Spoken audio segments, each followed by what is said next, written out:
This is one of the richest fields in Ghana. It cuts through pristine wetlands and iconic greenery. Some of the biodiversity here and wildlife can't be found anywhere else in the country. The Songor Lagoon is the single biggest potential source of salt in all of West Africa. It holds salt deposits worth millions of dollars, and for years, its people, the people of Ada, have mined it as a community. Everything is Songor to us. It's our blood. The salt boom has created a gold rush and attracted thousands from far and near to Ada. Our only survivor that can make us to survive as human beings within the Ada. The wealth of this resource here could make this place a prosperous one, but the people are some of Ghana's poorest. This thing has been lying there, and it's been destroying, and it's been wasting, and we are sitting down, and you want us to keep quiet. The politics around it breeds mismanagement. This has been the source of years of conflict, and what could otherwise transform an entire country has largely been exploited by a few rich and powerful. If MPP come, if we did the work. If NDC come, if we did the work. And the resource is there, and we go begging for money, cash in hand, begging. In 2020, the government and the ward community members here describe as very shady circumstances handed out the entire lagoon to one company, sparking even more chaos. The company has been given the right by law. The allodial owners of the land have given their blessing and their consent. Electrochem has got access and monopoly of the lagoon. Nobody knew of it until one day they brought it to Parliament for ratification. For how long can we resist things that will bring development? Unless you kill everybody, unless you kill all of us. My name is Justice Bedu, and in this film, I'm setting out to tell the story of Ada's white gold, its riches, and why this new agreement between government and this new investor is breeding trouble despite its potential.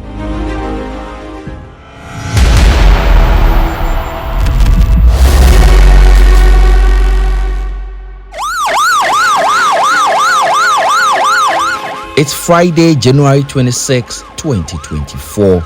The people of Ada have come out to see the remains of Noah Dame for the last time before he is buried. Noah was one of the most popular journalists to come from this place. He dedicated his life to speaking up on issues around the management of Ada's Songor Lagoon and how its salt was mined. His activism came at a cost, attracting several lawsuits and threats on his life. In 2020, when the government took a decision to hand out the Songor Lagoon as a concession to one investor, Electrochem Ghana Limited, he took up the matter, writing several articles about how that decision was going to affect people here. My family over there, they are in a traumatic position that one day a call will come that Noah is gone. As I also sit now, I know one day I'll lose my life. I know I will not keep long because of this fight. In May of 2023, after a community raid when people protested over this new lease, he spent weeks in jail and over a year in court fighting the defamation suit after he had written about attacks on a salt miner who had been assaulted during one of these clashes between villagers here and Electrochem. If one day they've heard that I died a mysterious death, it is about the Songor Lagoon that has been leased on monopoly to Electrochem company is that issue that has put me into the grave. Because of the frequent harassment, tormentation, prosecuting and putting me behind cell, coupled with the planned assassination on the 13th of January, that the police have since been silenced on it, and they've now turned me or myself, the victim, to be the accused. Abraham Tete Karim Ahuma's story is a story of many citizens of Ada. He was one of the people closest to Noah and saw him in his last days. My brother Noah Dame don't have one pan or a chiapo or one tampoli within the Songor Lagoon. Noah Dame don't have anything. The work that he's doing is only his journalism work. So he's trying to explain to the society, Ada society, for us to understand the new thing that is trying to happen within the Songor Lagoon. He have never committed any crime.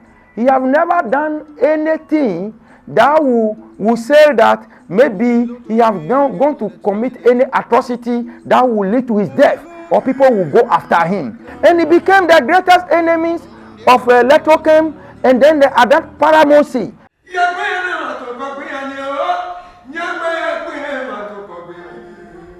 My late father worked with vacuum salt in the 70s till the day their work had been ceased, or there was a cancellation of their licenses and they have to take them away.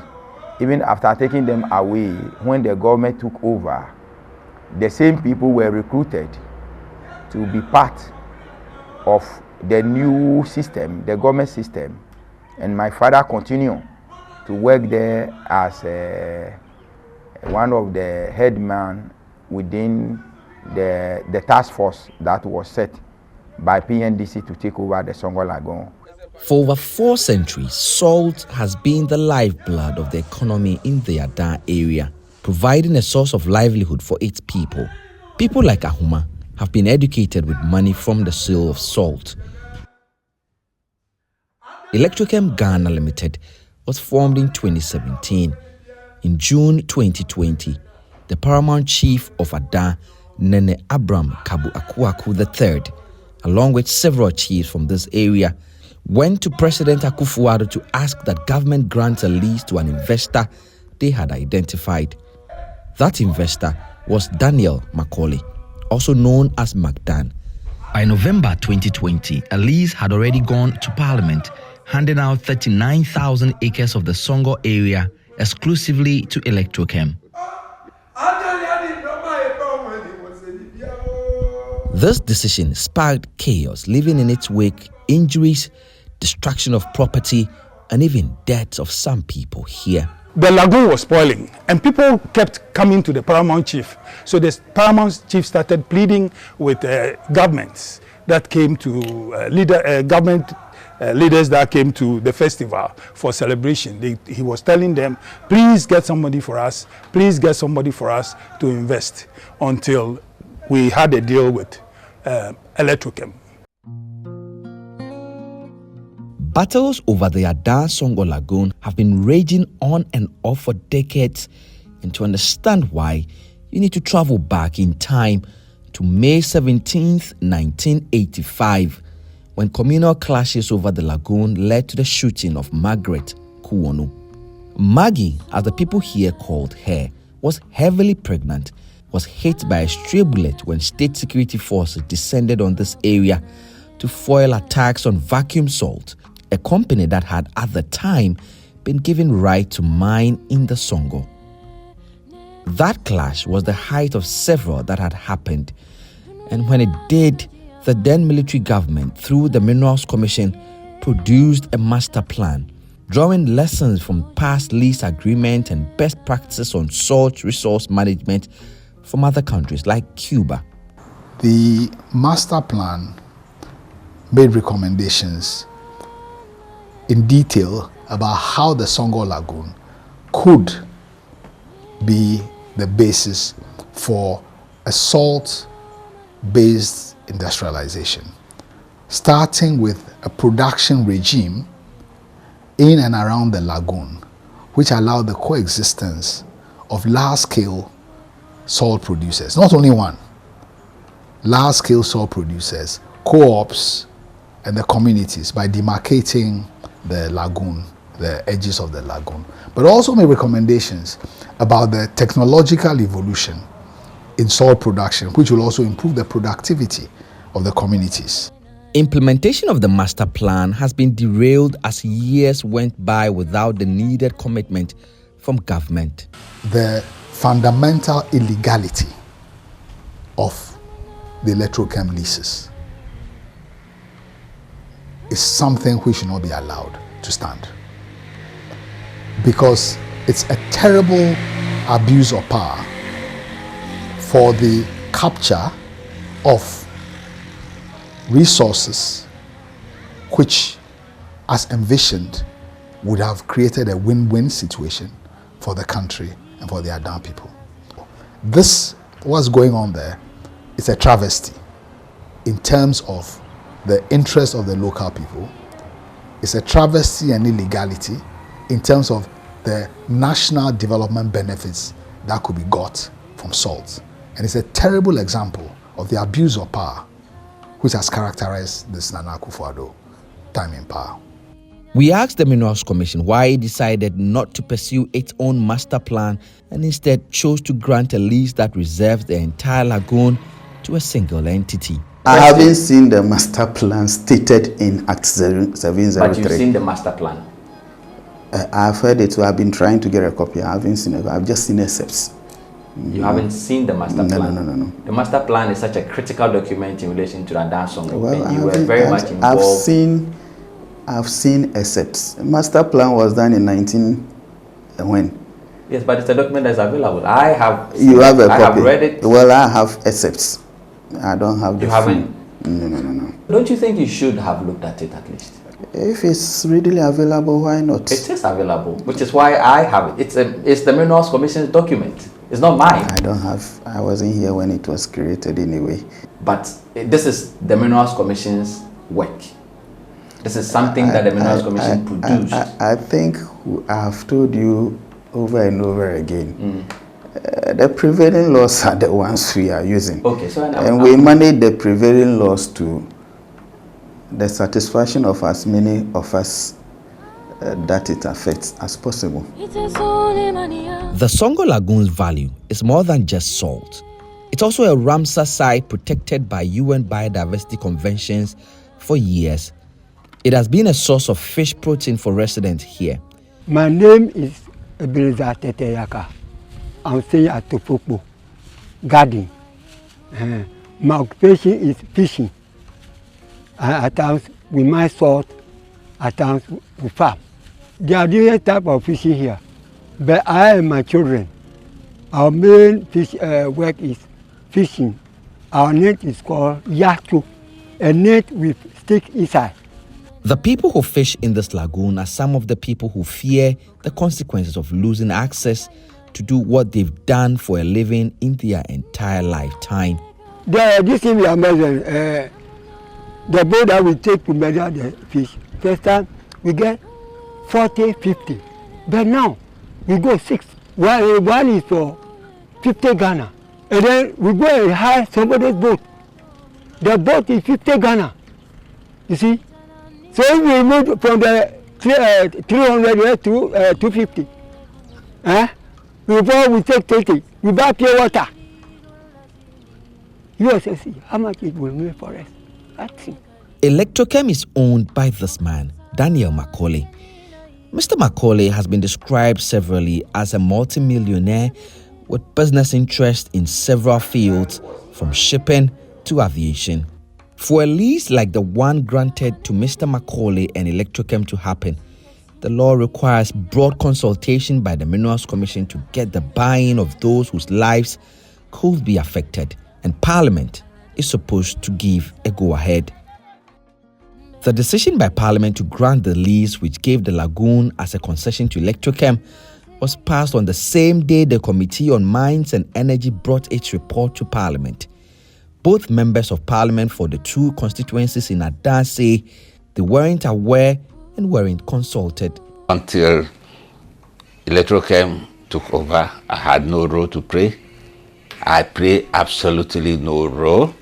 As a member of parliament from the place, my colleague Doyo from McDan equally play no role. And somebody will ask why? Why? Because the starting point of this came from the traditional council land commission. Nobody knew of it until one day they brought it to parliament for ratification. We put these questions to the Minerals Commission, which is required to have done the work of engaging the community. I'm not responsible to go to parliament and look for individual parliamentary people. No, once we give it to parliament, the select committee does their work. I don't know their procedure. They send it to plenary. If anybody has any issue, even before it is ratified, they could have raised it. So I don't see where we should be the ones to go to parliament when we have submitted it to parliament to go and look for the MP and then give it to him in parliament.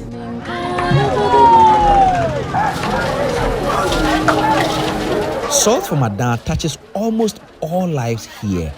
Nowhere else is this seen more starkly than in this market in Kase,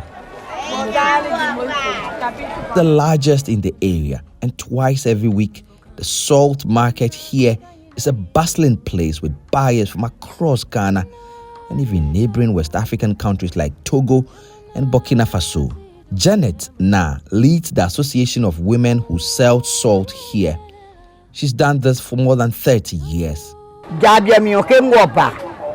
Nangeni hiyo ne McDan no be wa wa dwango mu ne ma dwango ka 30 bags lo 40 lo 50 le wa wole here se pia wa netro mi hu ne wa ngewu pia ka ebe ne ngo ba ke no ba ke ma he ngo ma ba de ke ngo ne ngo McDan go ilo le McDan go ebe he that dango yo le ma he. To produce this film, I have traveled in and out of Ada over the last 7 months. In this market, it's hard to find people who want to speak up about this lease granted Electrochem. Many who declined on-camera interviews said they feared being victimized. No kolika no ko ya so wa McDan. Say they wa ngegun ekele wa no kan so ngo ba je McDan de lo kwa ke ba wo gbe ye wa copy o mami oni. So nobody told you or any of the people in your group? No ko ba do wo no ko. Eja ka wa ngbe ye ko de hu o ma wo si yan petira ba lu. Le wa sungbe ne wa di o ni. Se songo adali anu yesana ngbe ha wo adali o me na ke jenwo. Ko ne wo wa na ne wa hinge patu ne wa ba jua. The fear of women in Kase is grounded in what has happened here in the last 4 years. Several people who have dared to speak up have endured brutal attacks.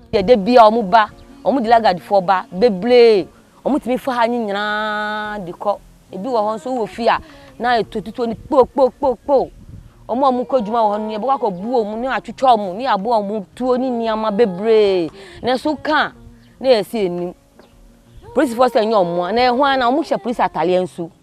So as force and your one and one almost a Italian so. I don't know.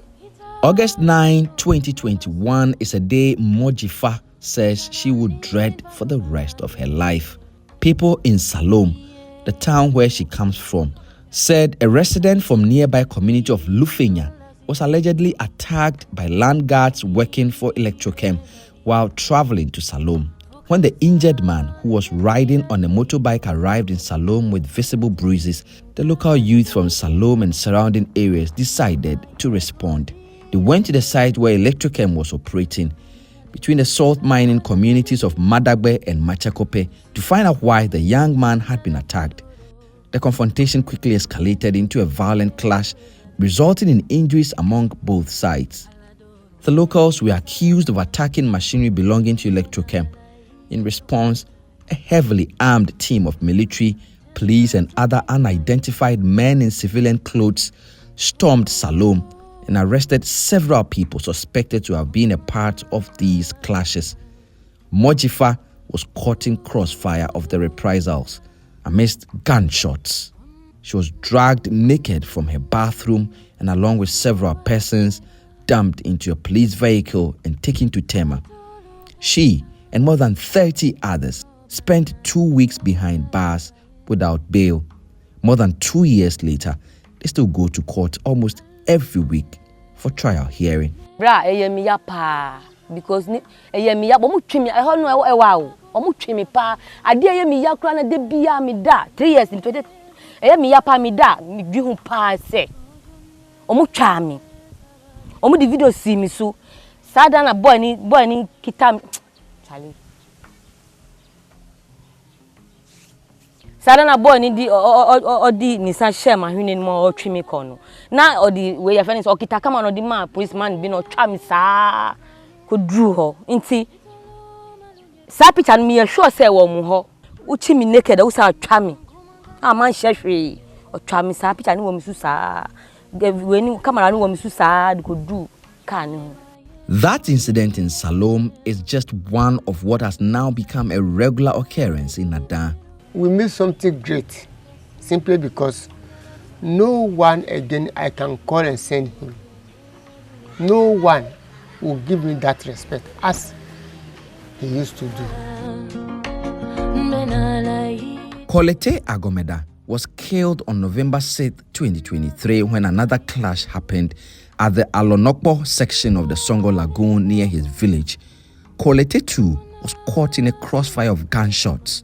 Several persons were left with injuries, which many are still nursing today. That fateful day I wasn't in the house. But my children called me and told me that this is what is going on. So I rushed there. In fact, when you reach the junction there, a crowd of people had gathered there. Each and everyone is weeping about what had gone on or what had taken place. So I myself, I rushed straight to the lagoon side where the dead body was. In fact, I've seen that my cousin had an accident.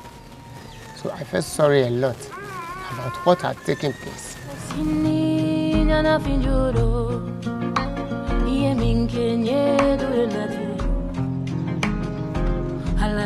Ebenezer Tei Siwonu works with Electrochem. He has come in the way of violent clashes between villagers from Machekope, where he lives, and the company.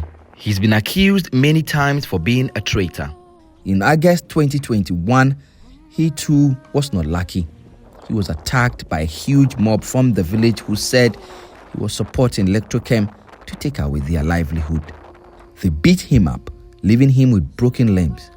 He is unable to walk now and has spent the last 3 years treating his injuries. How people were coming now, I said, I should take my motorbike and leave the scene. All of a sudden, I know some of them, but they were plenty. They hold the motorbike, one hit my side, and then there was a big stone there. The moment I will fall down, use my knee to hit that one. Then all of a sudden, they started beating me. All my eye, not easy. After that, they threw me into some bush. They think I died. Siwonu's fate is one of several attacks that Electrochem says it has suffered since it moved here to take over its new concession in 2020. We normally happens to be the victims, circumstance rather, over the period. In the process of we undertaking general survey of the concession in order for us to know where to site community ponds, where to create reservoirs, where to reserve and all that, we will need our surveyors and engineers to be on the field. Believe you me, anytime our surveyors get closer to one or two particular communities, the next thing that happens is you will see some of the local folks attacking our workers. We've had workers that have been beaten. Some out of the beatings today, some have gotten some form of injuries that are beyond any medical, management or control whatsoever. As I speak with you, some have paralyzed out of the attacks meted on them by some of these local folks.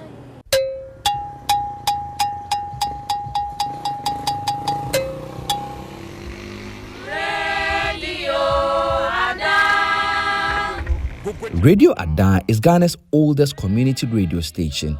Its staff and reporters work voluntarily with no pay and are mostly Ada natives themselves. Citizens of Ada, both home and elsewhere, have for years treasured it as a trusted source of news about their community. When news first broke of government's decision to give out this concession, Radio Ada started a new program to break down the details of the lease agreement to the people in Ada in their local Dangbe language. That program, Mano Munyu, meaning development issues, became so popular. When the program started, managers of the station say they received threats to stop it. The people who do not want these public documents to be made public, those who think leases around the lagoon should be kept secret, were not happy. On January 13th, 2022, things came to a head. Armed men wielding guns stormed the station, beat up journalists, broke up equipment, and threatened that if the program was continued, they would be back. They beat me mercilessly, and then they dragged me out to the corridor. And then they started beating me again. So they were beating me around about 5 to 7 or 10 minutes. And I heard one saying, "It's okay, leave him, let's go," in Pidgin. And then when they were leaving, they said, "This should be your last time you talk about the Songor." In July 2023, the station and its Mano Munyu program team was barred by the Ada Traditional Council. They were accused of using unrefined language against the chiefs in their reporting, an accusation the station rejects. I decided to quit, especially when Noah was arrested for the second time and in prison. Yes. So when you are here alone, you cannot sit. You'll be thinking there will be another attack. They cause fear and panic to every staff here. It's more than 2 years since this incident happened. No one has been successfully prosecuted, even though the station identified several people that it suspects were involved in the attack. We spent months asking the police to respond to some of these allegations. We received no responses after months of requesting for an interview. Songor lies in the hands of the people of Ada. If they support what Radio Ada is doing, then we'll get the Songor back on its feet. More than 15,000 people here in Ada get their livelihoods from artisanal salt mining, both directly and indirectly. Electrochem says it is creating what it calls community pans for villagers who would now be denied access to the lagoon. He told us they had constructed 7 of these pans, but when we checked, we could confirm pans created in 4 communities, out of which salt has been mined in 3. Over 30 communities mine salt in Ada. Electrochem says when they have tried to carry out these pans, their workers have been attacked, delaying their plans. We came to meet a state where there's no Songor. So then how do you boost with that pride, that natural resource that has given Ada people that oxygen to tell the world we also have something, we also have something. The natural resource that our people are saying is their livelihood was no more. People were doing illegal mining with Sachiako, and they were using borehole water to do Achiapo. The question is, what do they produce at the end of the day? Is it the real salt? By standard, or something else. When you look at his business plan, it means that intentionally, he is deciding to take us away from our livelihood. But he himself said it in his business plan that the salt is our DNA. So when you claim that you want to take us away from that, can you imagine what will happen? The people who resist, even in their death, they will still to resist. Yes, we will resist. I'm telling you, we are going to resist today, tomorrow, and forever. I will agree and say that both are at fault as we speak. If I'm denying your livelihood by whatever you do and you cannot do any other, you also use whatever force you use to exist. It's about the survival of the fittest. We asked the Ministry of Lands and Natural Resources, the ministry which supervised the grant of the concession, to respond to questions we had about their role in all of this. They declined to speak to us. Adan's Songor story is still evolving. The government of Ghana has largely stood by, looking on while it could have done a lot to ensure this resource here goes to benefit people and the country equitably. Many people are living in uncertainty about what would happen next to them and to their livelihoods. Several of them are in court asking for this lease agreement to be reversed. Several others say this investor, Electrochem, could finally turn around the fortunes of Adan with its white gold. And then there are those who wonder at what cost.